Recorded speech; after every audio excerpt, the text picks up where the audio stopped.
அதாவது உங்களுடைய குர்ஆனில் பெண்கள்ட்ட இருந்து கேட்கிறாங்க, திருடினால் கையை வெட்டு, விபச்சாரம் செய்தால் கொலை செய், கொலை செய்தால் கொலை செய் என்று சொல்லப்பட்டு உள்ளது. இது ஒரு மனித உரிமை மீறல் இல்லையா? இது ஒரு காட்டுமிராண்டித்தனமான சட்டமாக உங்களுக்கு தோன்றவில்லையா என்று கேட்கிறாங்க. இஸ்லாத்துல உள்ள குற்றவியல் சட்டம், கிரிமினல் சட்டம் இருக்கு இல்லையா? இஸ்லாம்ங்கிறது ஒரு வழிபாடு மட்டும் சொல்லல, அரசியல் சட்டம்லாம் இஸ்லாத்துல இருக்குது. இஸ்லாம் என்ன சொல்லுதுன்னா, ஒருத்தன் திருடுறான்னு வைங்களேன், இது வரைக்கும் கையை வெட்டணும். அவங்க விளங்கி கேட்டுக்கிறாங்க, இது உண்மை இஸ்லாத்துல இருக்குது. திருடுனா கையை வெட்டணும். விபச்சாரத்துக்கு மரண தண்டனை தான் இஸ்லாத்துல. கற்பழிச்சான்னு சொன்னா மரண தண்டனை தான் கொடுக்கணும். கொலை செஞ்சான்னா கொலைக்கு கொலை தான். இது இஸ்லாம் சொல்லுது. இது ஆட்சியாளர் செய்யணும். என்னை கொலை செஞ்சான்னு என் மகன் போய் கொலை செய்யக்கூடாது, கவர்மெண்ட் இதை செய்யணும். அதை நீங்க விளங்கிக்கணும். கொலைக்கு திருட்டுக்கு என் வீட்டை திருடணும், நான் முடிச்சு கையை வெட்டக்கூடாது.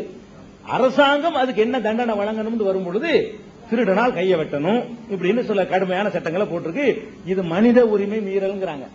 அதாவது இப்ப மனிதன் தான் யாரு? முதல்ல இந்த திருட்டு பறி கொடுத்தானே அவன் தான் மனுஷன், முதல் மனுஷன். அவன் மனுஷன் இல்லையா? திருடிக்கிட்டு போனா பாருங்க, அவன் தான் மனுஷன் நமக்கு தெரியுது. இப்ப நான் ஒரு 1000 ரூபாய் என் தகப்பனாருக்கு மருத்துவ செலவுக்காக வேண்டி மருந்து வாங்குறதுக்கு பாக்கெட்ல வச்சுட்டு போயிட்டு இருக்கிறேன். அந்த மருந்து வாங்கி கொடுத்தா தான் என் தகப்பனார் பிழைப்பார்.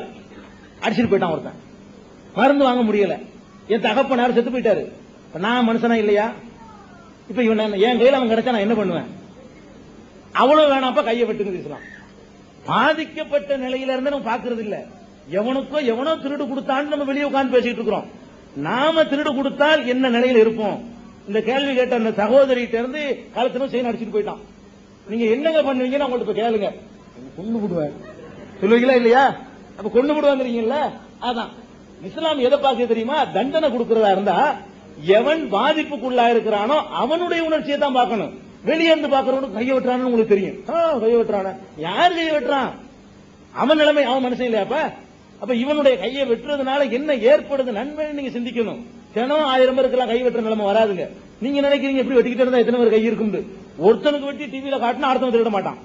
அதை நீங்க விளங்கிக்கணும். கை வெட்டுறது நடந்தது. இப்ப ஏன் திருடுறான் தெரியுமா? சோத்துக்கு வழி இல்லைன்னா திருடிடுறான். ஏன்னா 6 மாசம் கேரண்டியான சோறு. திருடுறதே எதுக்குன்னா ஜெயிலுக்கு போறதுக்குன்னே திருடுறாங்க. ஏன்னா இங்க சாப்பாட்டுக்கு வழி இல்ல. ஒழுங்கா நடந்தோம்னா திருடிட்டு வைங்களேன், 6 மாசம் உள்ள இருப்பான். அவன் பாட்டுக்கு மணி அடிச்சா சோறு, மாசத்துக்கு 2 சினிமா, பெட்ஷீட், அது இது, சோப்பு சூப்பு எல்லாம் எதுக்கும் கஷ்டம் கிடையாது. உள்ளுக்கே வேற என்ன வேண்டாலும் கஞ்சாவுல இருந்து அப்பில இருந்து சாராயம் வரைக்கும் என்ன வேண்டாலும் கிடைக்கும். இது ஒரு வாழ்க்கை. மாமியா வீடு பேர் வச்சிருக்கான். போயிட்டு வர வண்டி பாசையில் அதுக்கு பேர் என்ன? மாமியா வீட்டுல கூட அப்படி உபசரிக்க மாட்டாங்க. ஒரு தடவை தட்டை கவுத்துட்டீங்கன்னா கெஞ்சுவான், தாடையை பிடிச்சிக்கிட்டு. ஜெயில இருக்கிறவன் சாப்பிட மாட்டேன்னு தட்டு ஒண்ணு கொடுப்பான். தட்டை கவுத்துறது தான் உண்ணாவிரதத்துக்கு அர்த்தம். ஜெயில வந்து சாப்பிட மாட்டேன்னு சொல்ல வேண்டியல, தட்டை கவுத்திட வேண்டியது உண்ணாவிரதம் இருக்கிறான்னு அர்த்தம். தட்டை கவுத்தி விட்டோம், சூப்பர் ஒரு யார் வரும், சாப்பிட்டுமா சாப்பிட்டுமா. ஏன்னா கொஸ்டின் நம்ம மண்டையை போட்டோம்னா ஆளுக்கு பதில் சொல்லி ஆகணும். மாமியா கூட அப்படி கெஞ்ச மாட்டான். அதுக்குதான் மாமியா. இப்ப நிறைய திருடுவானா திருட மாட்டானா? பேப்பர்ல படிக்கிறீங்களா இல்லையா? 34 முறை சைக்கிள் திருடியவர் மீண்டும் கைது. வெக்கமா இல்லது நமக்கு? 34 தடவை சைக்கிளை திருடி இருக்கான், 34 தடவை உள்ள போட்டிருக்கிறோம். 35வது தடவை திருடுறான்னா நீ இந்த தண்டனை என்னத்தை அவனுக்கு எதுக்கு தண்டனை கொடுத்தீங்க?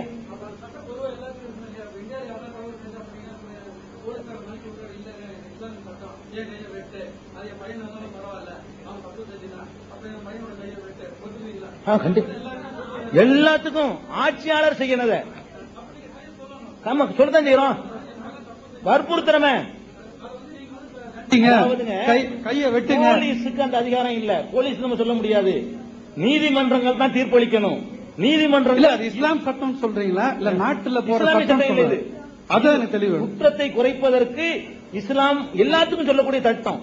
இஸ்லாமிய நாடுன்னு வச்சுக்கிறோமே, முஸ்லிம் திருநாள் கையை வெட்டுவோம், இந்து திருநாள் கையை வெட்டுவோம், கிறிஸ்துவ திருநாள் கையை வெட்டுவோம், நாத்திக திருநாள் கையை வெட்டுவோம், ஆம்பளை திருநாள் கையை வெட்டுவோம், பொம்பளை திருநாள் கையை வெட்டுவோம்.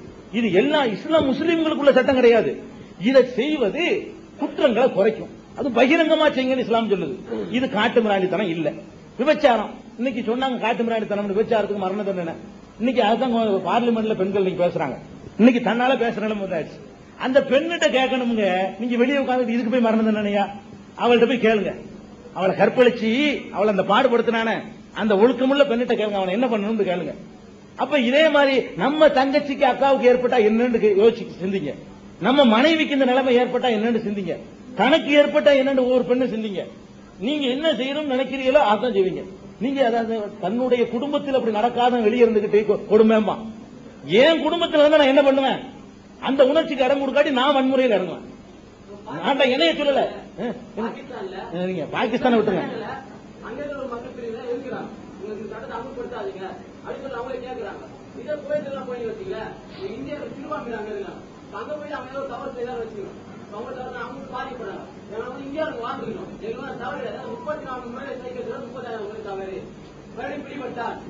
அனுபவம் இருக்குது, அதனால நாங்க பாதிக்கப்படுறோம்.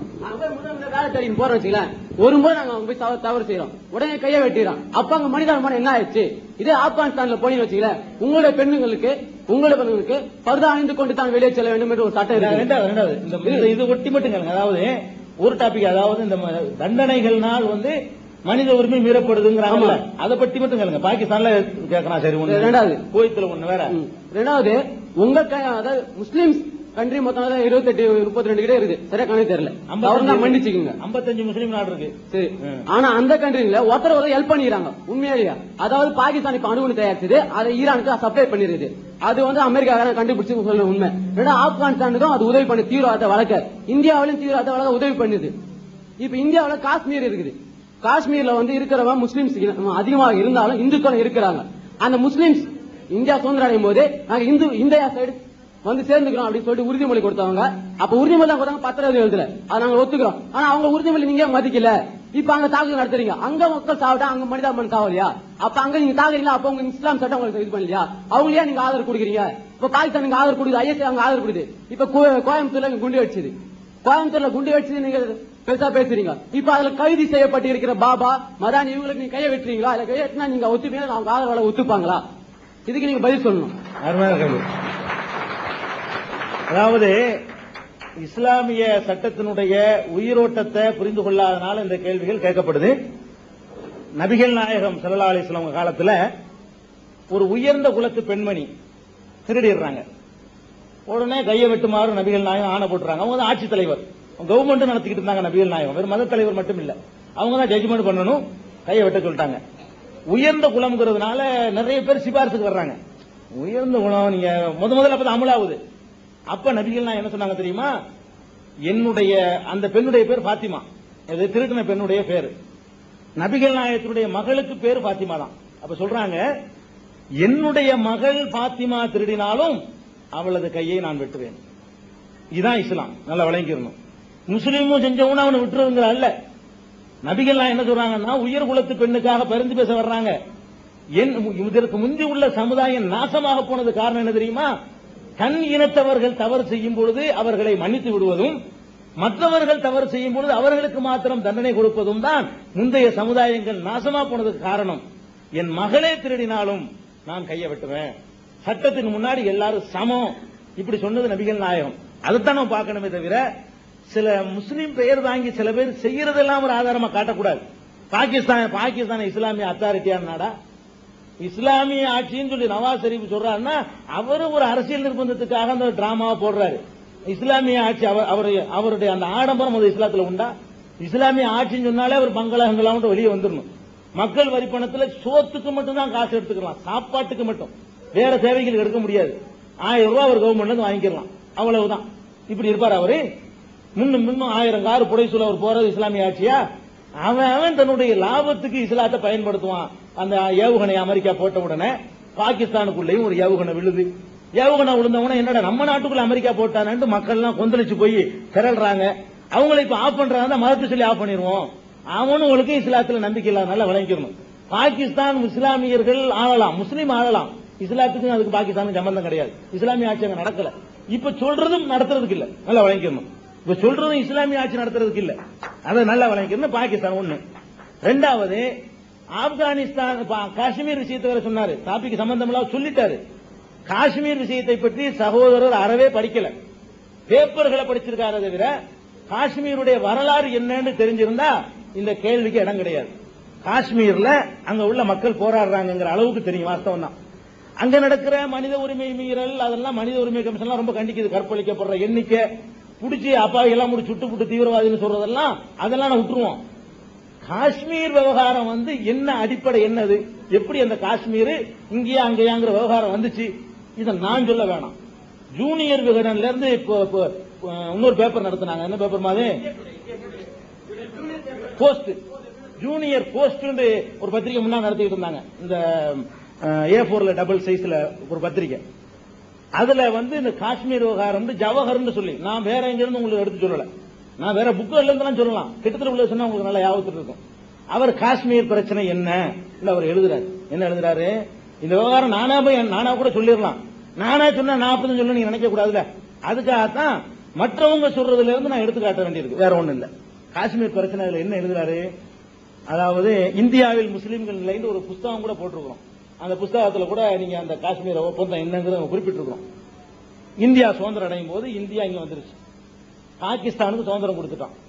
காஷ்மீர் இந்தியாவிலையும் சேரல, அங்கேயும் சேரல. நல்லா விளங்கிக்கணும். அவன் சுதந்திரம் கொடுக்கல என்ன அக்ரிமெண்ட் போடப்படுது தெரியுமா?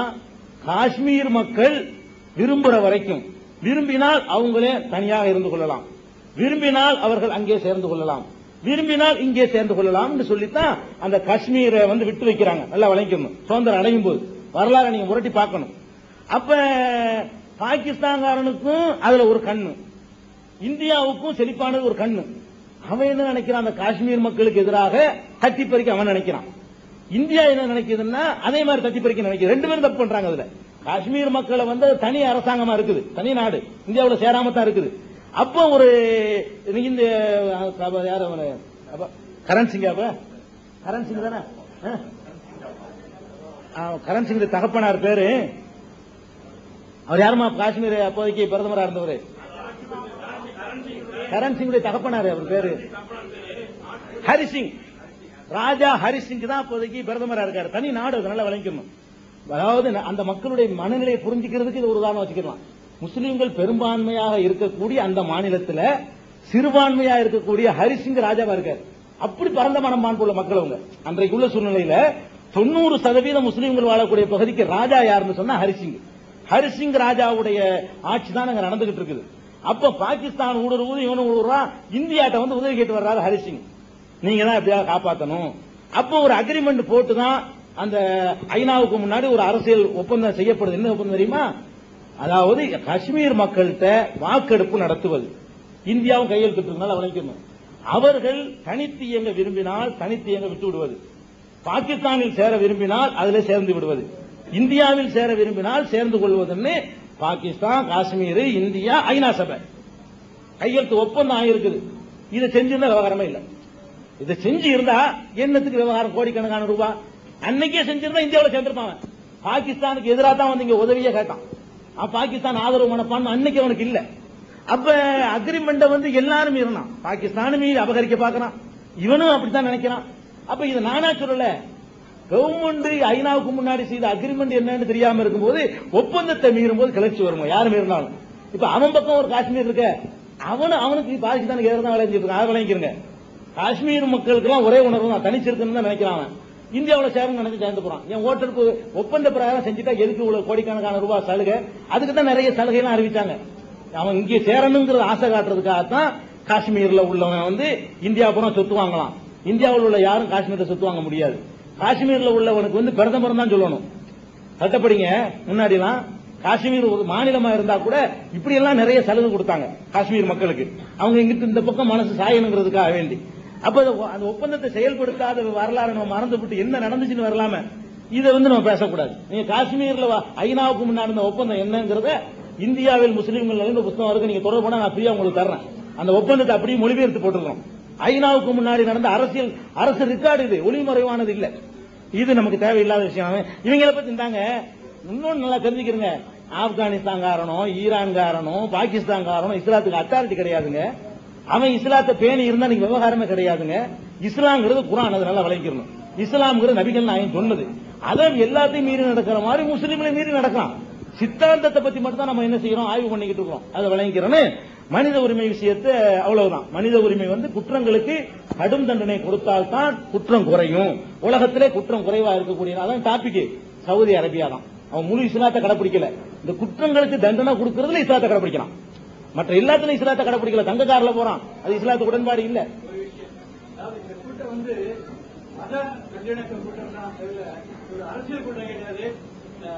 இல்ல அந்த டாபிக் கேட்டதுனால காஷ்மீர்ல வந்து ஒரு தவறு நடக்குது, முஸ்லீம் லீக் சண்டை நடக்குதுன்னா அது வந்து இஸ்லாம கனெக்ட் பண்ணி கிடையாது. அதான் கவனம். இஸ்லாம குர்ஆன் என்ன சொல்லுது, நம்ம இந்து மதத்தினுடைய வழிகள் என்ன சொல்லுது, இந்த வழிமுறைகள்ல என்னென்ன டிஃபரன்ஸ் இருக்கு, இந்த மதத்தை பத்தி தான் இங்க ஜாஸ்தி பேசுறாங்க தவிர இப்ப அரசியல் ஜாஸ்தி பேசாத டைம் வேஸ்ட் ஐயா. நிறைய பேர் 10-20 கேள்வி கொண்டு வந்தாங்க. ஒரு கேள்வி கூட கேட்கல. சரி. ஏன்னா இல்ல. அரசியல் சரி ரைட். இல்ல அந்த சந்தேகம் வந்தாலும் தீர்த்தம் வைக்கணும். இப்போ உள்ள கேட்ட கேள்வி இருக்க சொல்லிடுவோமா அப்படி? இப்போ